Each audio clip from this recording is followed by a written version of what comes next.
Olá, meus amigos e minhas amigas. Conforme prometido, hoje nós estaremos falando sobre a revista da Escola Bíblica Dominical do segundo trimestre de 2020. Se você é novo em nosso canal, aproveite, se inscreva e tenha acesso a diversos conteúdos bíblicos, teológicos, apologéticos, pregações, palestras e muito mais. Bem, hoje nós estaremos falando rapidamente sobre a primeira lição da Escola Bíblica Dominical, cujo tema é Carta aos Efésios, saudação aos destinatários. Durante esse trimestre, nós estaremos estudando esta revista que fala da carta do apóstolo Paulo à igreja de Éfeso.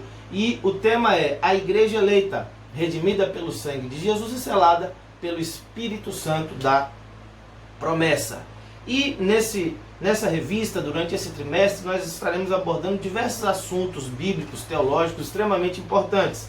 Dentre eles, nós temos aqui na lição de número 3, um tema que fala sobre a eleição e a predestinação. Esse assunto é extremamente importante, é uma área da soteriologia e muita gente ainda não conseguiu compreender muito bem esse assunto. Então, na oportunidade, nós estaremos falando sobre esse assunto, tirando suas dúvidas, esclarecendo muita coisa acerca da predestinação, trazendo aqui o ponto de vista de João Calvino e também de Jacó Armínio. Hoje, como nós já estamos bem próximo da EBD, a EBD já é amanhã, nós estaremos fazendo apenas algumas colocações, um resumo, mas o meu intuito não é repetir o que está na escola bíblica, mas é de explicar o conteúdo geral, trazer uma visão panorâmica para você, e também trazer novas informações para você que é professor da escola bíblica, para você que é aluno e para você que deseja aprender mais sobre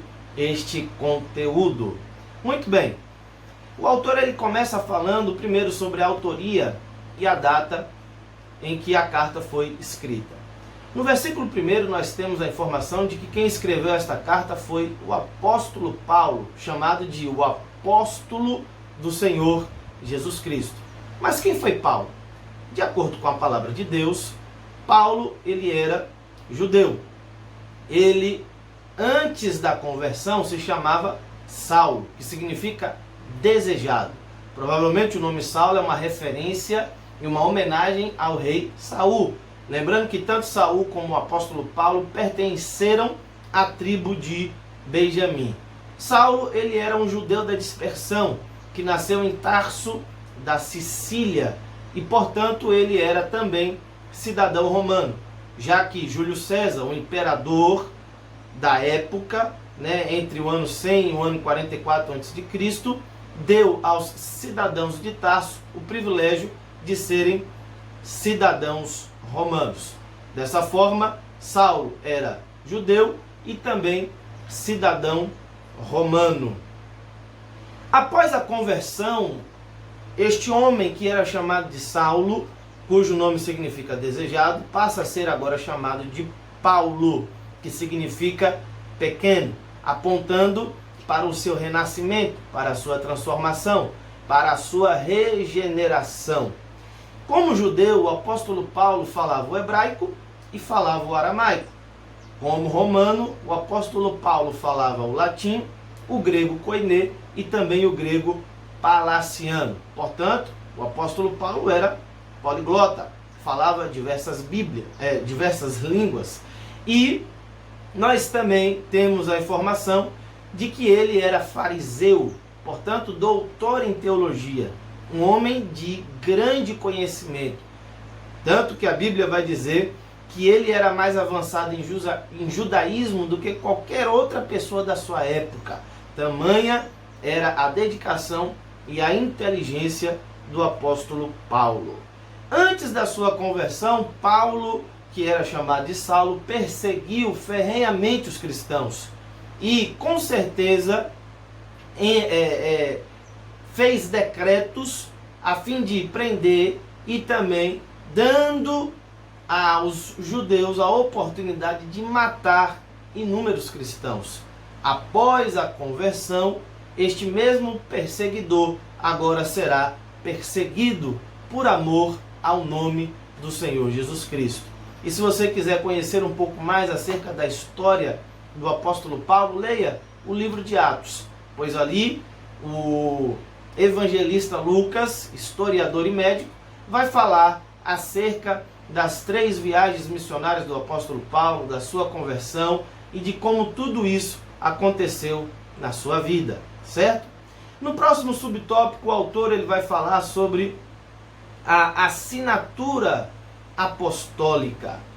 Das 21 epístolas do Novo Testamento, o apóstolo Paulo ele é autor de pelo menos 13 epístolas. Essas 13 epístolas podem ser divididas em 4 grupos. Nós temos o primeiro grupo, que é o grupo das epístolas escatológicas, que são 1º e 2º Tessalonicenses. O segundo grupo é das soteriológicas, Romanos, 1º e 2º Coríntios e também Gálatas. O terceiro grupo é o grupo das cartas da prisão, a que nós estamos estudando, que é a carta aos Efésios, Filipenses, Colossenses e também Filemon. Nós temos o quarto grupo, que são das pastorais, que são 1 Timóteo, 2 Timóteo e também o livro de Tito. Todas essas epístolas são chamadas de corpus epistolar paulino, ou seja, são as cartas e as epístolas que Paulo escreveu, destinando-as a igrejas e também a determinadas pessoas. No próximo subtópico, ele vai falar sobre uma epístola da prisão.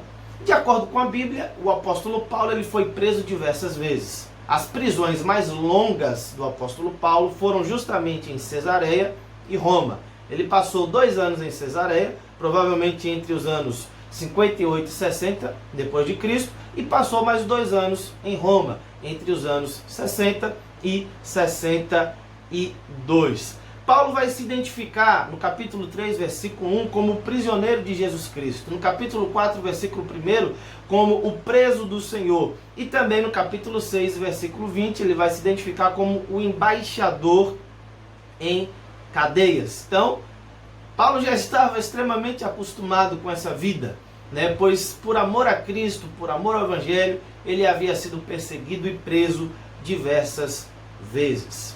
No próximo subtópico, o autor vai falar sobre a data em que foi escrito a carta aos Efésios. Bem, de acordo com boa parte dos teólogos e historiadores, a carta aos Efésios foi escrita durante o período em que o apóstolo Paulo esteve preso na cidade de Roma, pouco depois da sua prisão em Cesareia. Como nós já sabemos, ele foi preso em Cesareia durante 2 anos, entre os anos 58 e 60, mas ele apelou para o tribunal de César, sendo, portanto, transferido para uma prisão domiciliar em Roma.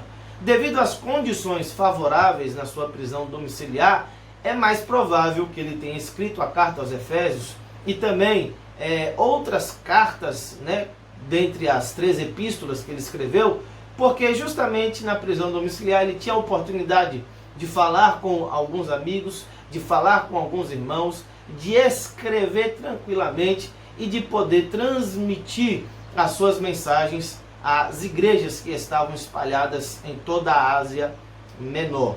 De acordo com a Bíblia, Tíquico foi o portador da epístola aos Efésios, da epístola aos Colossenses e também da epístola a Filemon.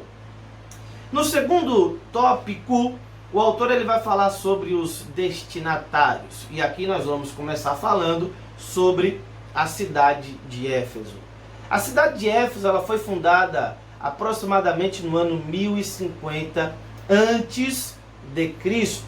E a palavra Éfeso significa desejável. No decorrer do tempo, essa cidade tornou-se o centro político, comercial e religioso da Ásia Menor. Era a cidade mais famosa de toda a Ásia Menor, transformando-se numa grande metrópole com aproximadamente 500 mil pessoas. Bem, para aquela época, esse era um número muito grande. Hoje em dia, poucas cidades no nosso Brasil e no mundo têm 500 mil pessoas. Imagine só, naquela época, há quase 3 mil anos atrás, né? Então, uma cidade extremamente volumosa, conhecida e famosa. A localização dela era extremamente privilegiada, certo? E nós ficamos sabendo que ela era uma cidade litorânea, uma cidade portuária e também uma cidade cosmopolita, ou seja, que recebia e agregava diversas pessoas, cidadãos de todo mundo, uma cidade rica em etnia e também rica em cultura.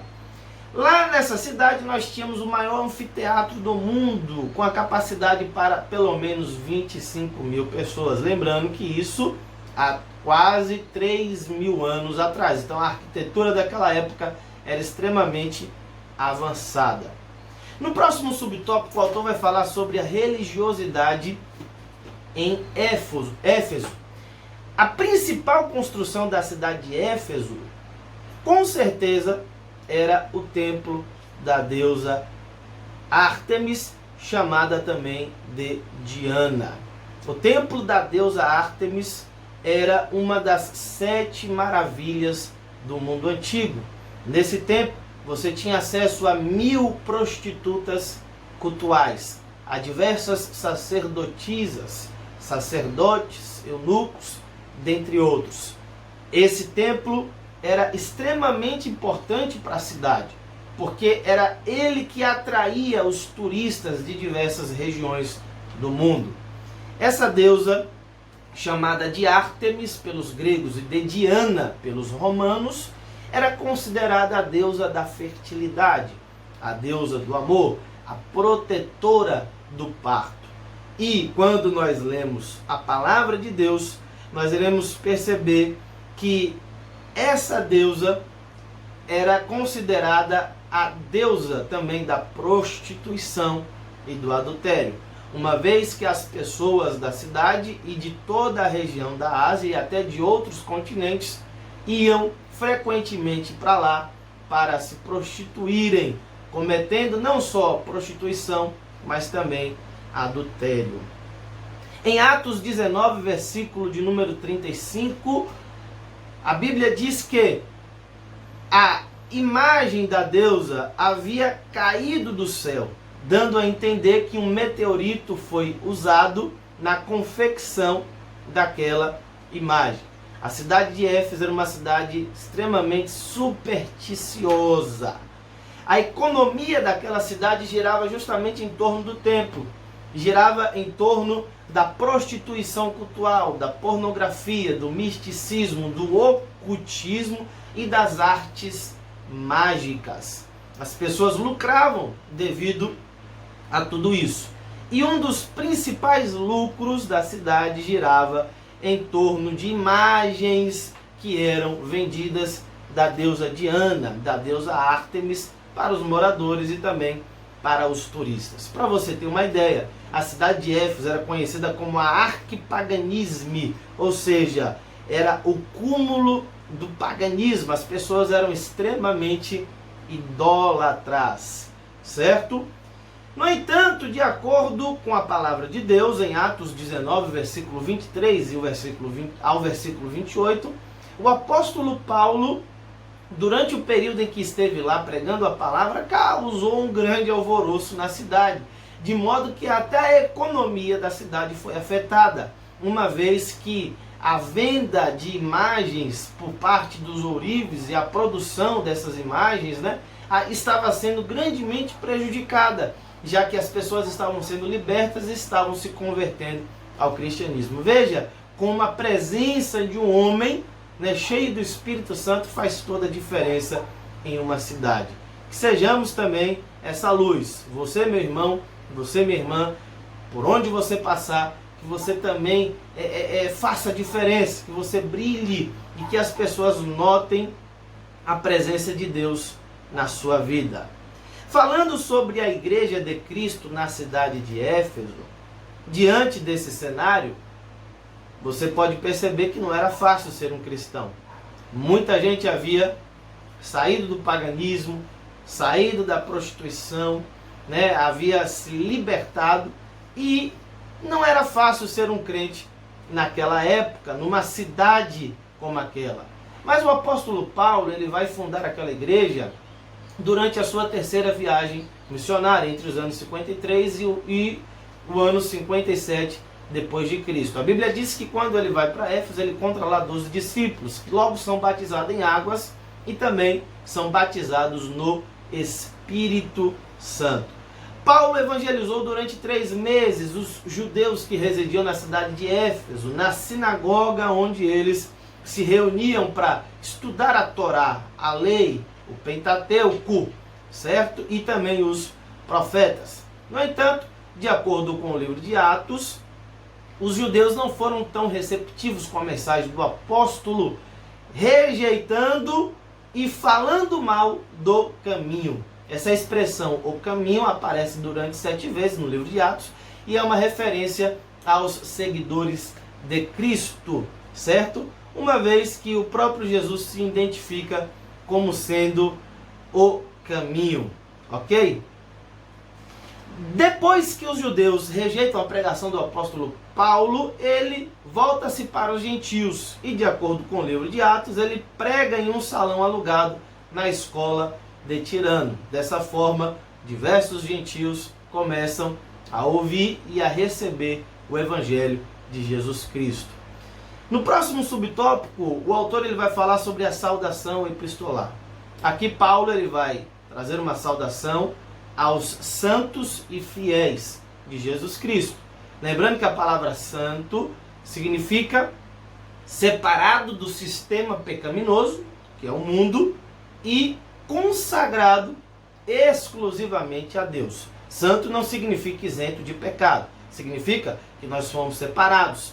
Não somos mais escravos do mundo. Não estamos mais presos ao pecado. Não somos mais escravos do diabo. Fomos libertos. Hoje nós somos servos do Senhor Jesus Cristo. E também somos chamados de fiéis. Porque além de crer na palavra, nós obedecemos a mesma, certo? Então nós somos santos e também somos fiéis, escolhidos antes da fundação do mundo. E nós teremos a oportunidade de explicar melhor esse assunto. No terceiro tópico e último, ele vai falar sobre o propósito da mensagem. Qual era o propósito do apóstolo Paulo? Primeiro, ele vai dizer que Cristo está no controle do universo.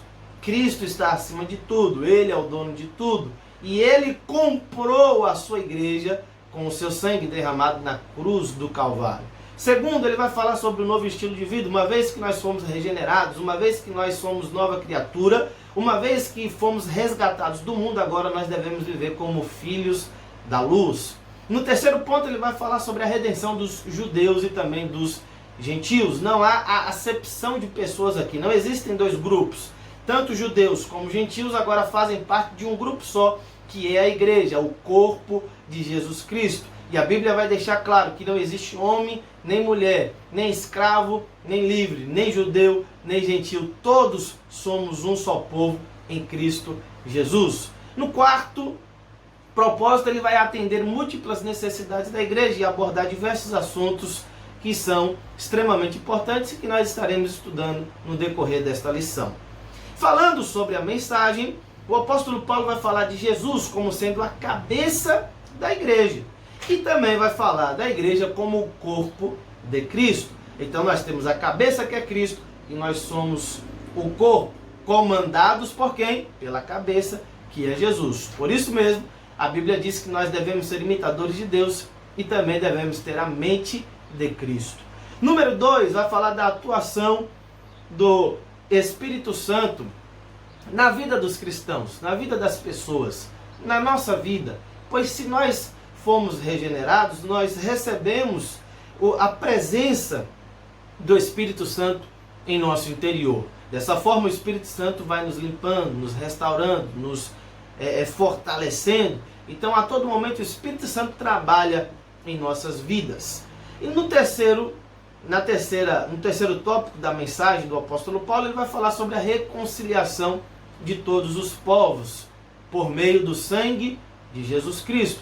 Uma vez que Jesus morreu para todos, uma vez que Jesus deseja salvar a todos. Porém, o seu sacrifício só se tornará eficaz para aqueles que creem e para aqueles que recebem a mensagem do Evangelho. Número 4, ele vai falar sobre a vontade de Deus para a nossa vida. Qual é a vontade de Deus? O que Deus deseja para cada um de nós? O que Ele quer dos seus servos? Tudo isso ele vai explicar na epístola. Quinto, ele vai falar sobre o novo estilo de vida, através da unidade, da comunhão, da frutificação, da adoração, intercessão, dos novos relacionamentos conjugais e também da luta contra o diabo. Então tudo isso aqui faz parte da vida cristã. Devemos viver em união, devemos estar em constante comunhão com Deus e com os nossos irmãos. Precisamos viver uma vida de contínua adoração, intercessão, certo? Devemos ter novos relacionamentos com a nossa esposa, com o seu esposo, com os seus filhos, seus pais, como luz, como servo de Deus. E devemos nos revestir do poder de Deus para vencermos a luta contra Satanás. Que Deus abençoe sua vida, que Deus abençoe a sua aula, que Ele te use e que você seja edificado através da palavra de Deus. Nos próximos vídeos nós estaremos abordando com mais detalhes os assuntos que serão discutidos nessa revista da Escola Bíblica Dominical. Que Deus abençoe a sua vida, que Deus abençoe a sua família.